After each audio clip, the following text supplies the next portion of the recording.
গেছে সেগুলো কিন্তু আমরা সঠিক বিবেচনা করতে পারি নাই। এটাও আমাদের করতে হবে, না হয় ইতিহাস আমাদেরকে ক্ষমা করবে না।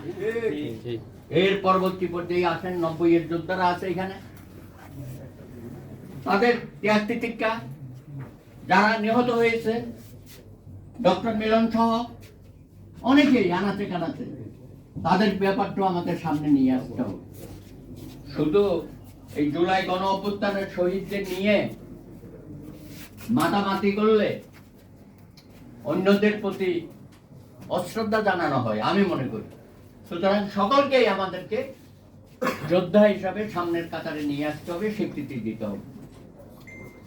আর সরকার ভাই এখানে এই নির্বাচন নিয়ে এত কথা বলছি কেন? আমরা এত দাবি করতে হবে কেন? ইউনূস সাহেব, আপনাকে আমরা বসিয়েছি কেন?